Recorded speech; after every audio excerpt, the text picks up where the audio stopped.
warahmatullahi wabarakatuh. Selamat siang, salam sejahtera bagi kita semua. Shalom, Om Swastiastu, Namo Buddhaya, salam kebajikan, Rahayu. Merdeka! Merdeka! Merdeka! PDI Perjuangan!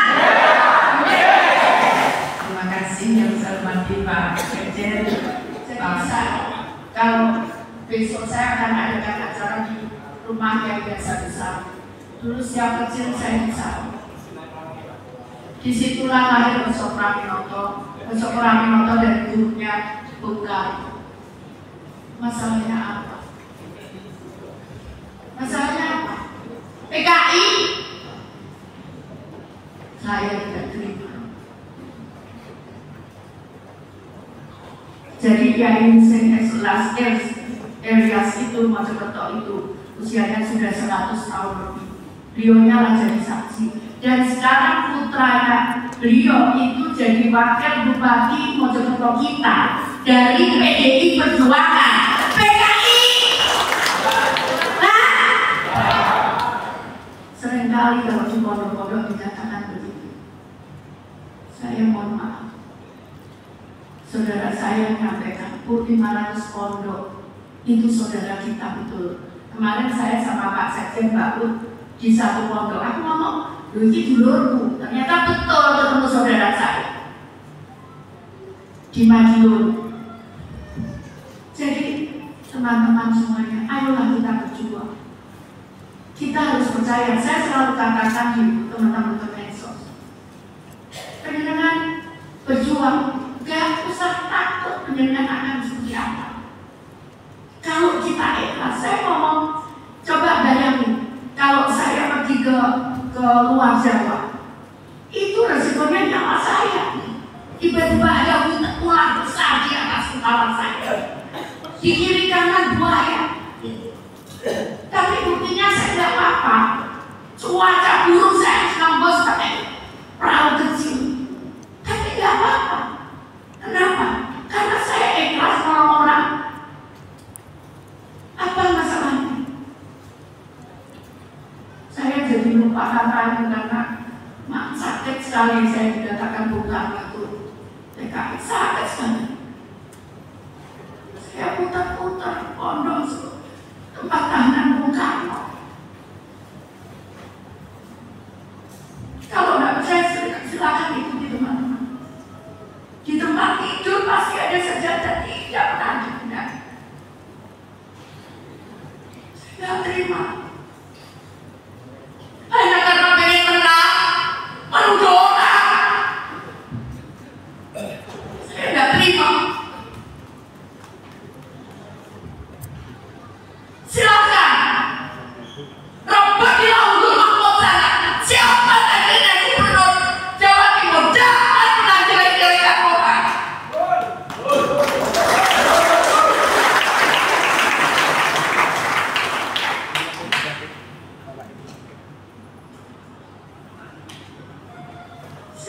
Tidak ada sedikit pun keinginan saya untuk jadi gubernur.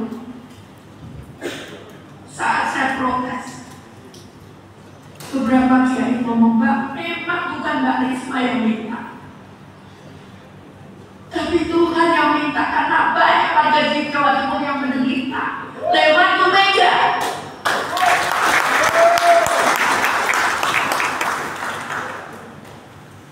Jadi hari ini teman-teman kita berjuang bukan untuk saya.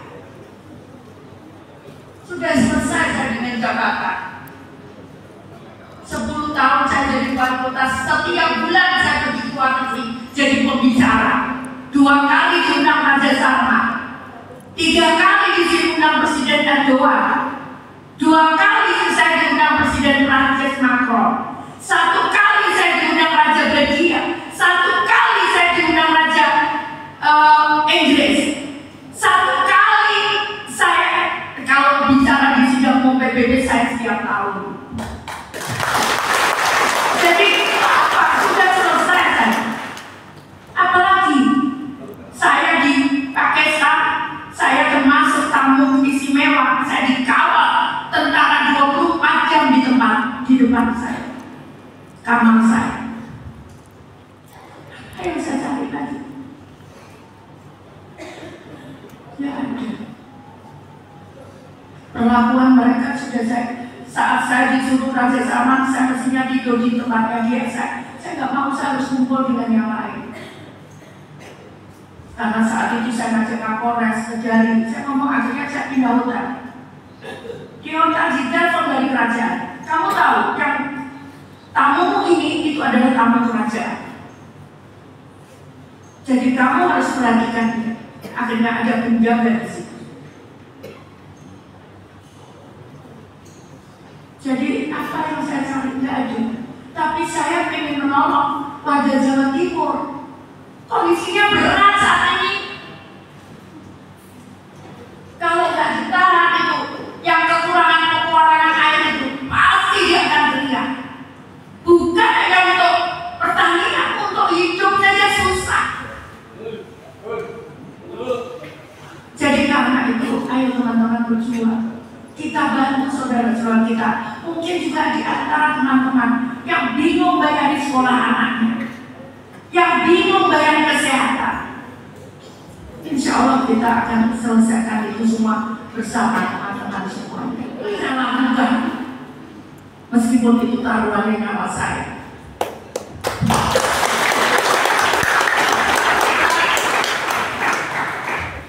Saat saya pergi, semua petani nangis masalah pupuk.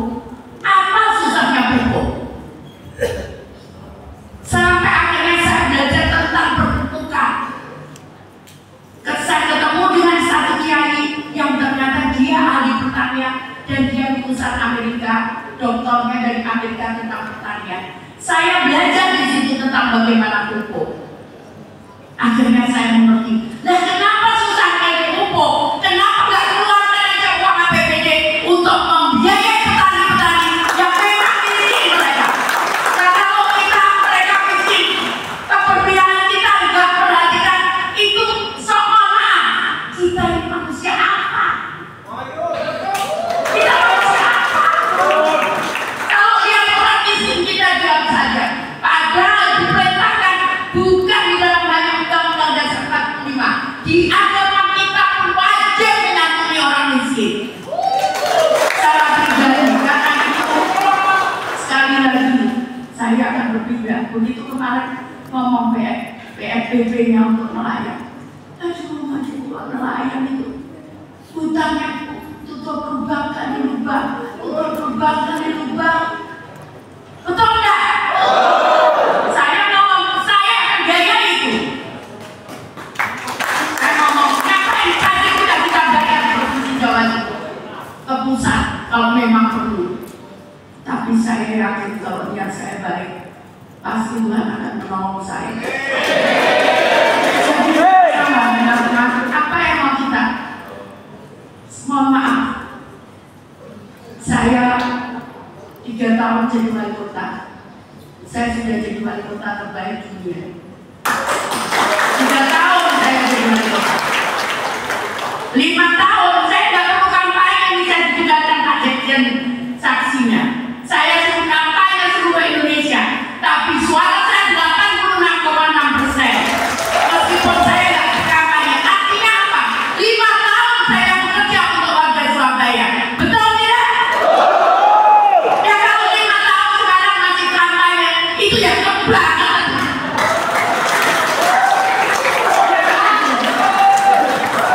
Ya kan? Saya disuruh kampanye 10 hari ke Papua, 7 hari di Kalimantan, 7 hari lagi Sumatera, yang berat Pulau Sabang, tak lakon itu semua. Hari terakhir saya untuk kampanye kedua, saya di luar kota, saya ditugaskan Pak Dirjen ke Jambi kampanye, tak tinggal itu Surabaya. Saya ngomong sama Pak RW, Pak RW kalau pengen aku jadi wali kota, Pak RW yang kampanye. Ya Pak RW yang kampanye. Saya malah ngomong, aku menengahi Bu Risma ini nyalonkan lagi, lu sih ngenani Pak RW ini. Ya, jadi kenapa? Buktinya aku diam saja 86,6% Anda. Dan saat saya disurvei kepuasan masyarakat pada itu yang kedua biasanya turun menurut para survei. 99,7%. Ya, jadi kalau kamu 5 tahun sudah kerja, bingung kampanye itu ya kebangetan. Ya toh? Ya toh? Kalau nilainya dicintai, enggak? Silahkan ada yang mau ngomongkan. Karena data kemarin salah semua. Memang benar yang disampaikan dulu itu. Jadi kalau jadi gubernur saya tidak mudah. Makanya saya ngomong saya tidak akan ngantor di Surabaya. Saya akan ngantor di daerah-daerah. Supaya saya bisa mendengar masalah-masalah langsung dari masyarakat. Surabaya uangnya cuma 8 triliun. Saya bangun semua jalan dengan uang APBD sendiri. Beberapa jalan 1000 lebih kilometer jalan kami bangun dengan uang APBD sendiri. Sekolah gratis, kesehatan gratis. Setiap hari memberikan makan 84.000 orang untuk anak yatim, lansia miskin, orang disabel. Jadi masalahnya apa? Buktinya uangnya ada. Coba ditanya orang aksa Pemkot, berapa teknologinya? Gak ada apa-apanya dibandingkan saya jadi menteri. Saya sama dengan eselon 3. Jadi apa masalahnya? Ngomong uang gak ada. Uang ada, tinggal dikorupsi apa tidak? Kalau tidak dikorupsi, tidak ada. Sudahlah percaya. Saya saat ngomong Mbak kesehatan gratis, Mbak udah gimana aku bisa ini loh Mbak sudah itu. Bahkan nanti semua karena ini pekerja-pekerja, makanya teman-teman ayo ikut kerja. Nanti teman-teman buat usaha saja, itu nanti akan saya bantu dengan jaminan hari tua. Ya, jadi kayak dapat pensiun gitu. Ada jaminan ada. Pokoknya datang kok aja. Ya, saya ngomong gini karena saya udah terus terang saya tidak pernah ngomong. Saat saya berjalan di beberapa tempat, semua banyak yang berkeringat. Di mana pemimpinnya Jawa Timur? Saat saya membantu air itu tumpah, nangis warga. Tumpah. Sakingnya kehilangan air. Bahkan ada orang yang stroke karena saat tahu saya datang bawa tangki air. Mereka jalan merangkak hanya ingin dapatkan air. Saya mohon maaf.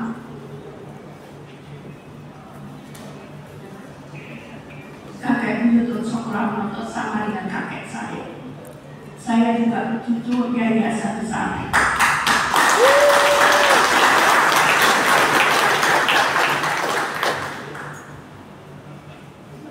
Jadi saya saat jadi Menteri Sosial, saya berkeliling seluruh Indonesia. Saya ada di penjara Sukamiskin. Saya tahu persis di penjara itu ada sajadah yang dipakai oleh Bung Karno selama beliau yang ditahan di situ. Saya pergi ke Bangka, ada sajadah di kamar beliaunya. Di mana di Bangka Belitung tempatnya sangat tinggi. Saat ini saja posisinya masih di tengah hutan. Bayangkan saat itu beliau rela untuk menjalani itu. Kemudian saya pergi ke NTT, di ND, ada tempat tahanan Bung Karno. Juga di situ ada sajadah. Sementara ada yang ngomong orang bahwa Bung Karno itu PKI. Saya tidak terima. Saya pergi ke suatu tempat saat itu. Bapak saya saat resolusi jihad itu berjuang dengan kakek saya. Rumah kakek saya itu dijadikan tempat untuk seluruh santri Jawa Timur melawan penjajahan dan perusahaan 10 November. Jadi saya tahu persis. Saat itu kemudian saya bingung. Saat saya ngomong bahwa ini pejuangnya santri-santri, tidak ada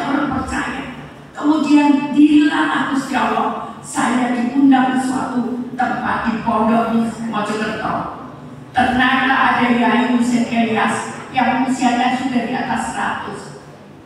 Saat saya sampaikan, Yai, saya cucu Mbah Yasin Saleh, Yai Yasin Saleh. Ya ampun, agresi dua. Ternyata cerita gerak jalan Surabaya Mojokerto itu berada di tempat rumah Yai Husein Elias, yang ternyata ada satu rumah yang ditempati oleh Bung Karno karena saat itu didorong mundur oleh pemerintah India Belanda pasukan sekutu saat itu. Dan warga di sekitar Mojokerto itu bersaksi bahwa Bung Karno itu kalau ngaji bagus sekali, bahkan lebih bagus dibandingkan orang-orang lain. Jadi saya tidak terima kalau ada yang ngomong seperti itu, karena saya menyusuri sendiri. Saya membuktikan di tempat-tempat Bung Karno itu ditahan, itu pasti ada sajadah, meskipun itu sudah kuno. Ada sarung, kalau ada sarung, tapi yang pasti ada sajadah. Saya sudah berputar di Bangka, ada 2 tempat. Jadi tolong kalau ada yang ngomong begitu, tolong sampaikan. Saya akan melawan soal ini. Makanya saya minta Pak saja buat tuntutan itu. Saya tidak terima. Saya tidak terima. Saat saya pergi ke Saint Petersburg, saya di Rusia, saya ingin datang ke Masjid Biru di Saint Petersburg. Saat itu bukan hari Jumat, masjid itu dibuka cuma hari Jumat. Saya ngomong, saya Soekarno Indonesia, langsung dibukakan, silakan masuk. Pintu masjid itu dibuka dan saya diminta untuk sholat di situ, dan saya lakukan. Bagi saya saat ini kebenaran adalah kebenaran, tidak bisa ditutupi lagi. Saya sudah di titik itu. Sejarah saya tutupnya para kiai. Secara teori, saya kalau itu bukan karena kehendak Tuhan, mungkin kalau kehendak saya, mungkin saya bukan PDIP. Tapi karena ini kehendak Tuhan, saya ada di PDIP. Kenapa? Karena di warga PDIP banyak yang miskin, termasuk sebetulnya umatnya kakek-kakek saya, yaitu di NU. Coba lihat saja di Jawa Timur. Yang miskin siapa? Makanya saya sampaikan, saya akan membela di titik terakhir. Kemarin saya di Banyuwangi, ada ibu cerita, dia punya 3 anak kembar, ijazahnya sudah 5 tahun ditahan oleh sekolah karena tidak bisa bayar. Saya ngomong tim saya, tolong bayar tebus itu.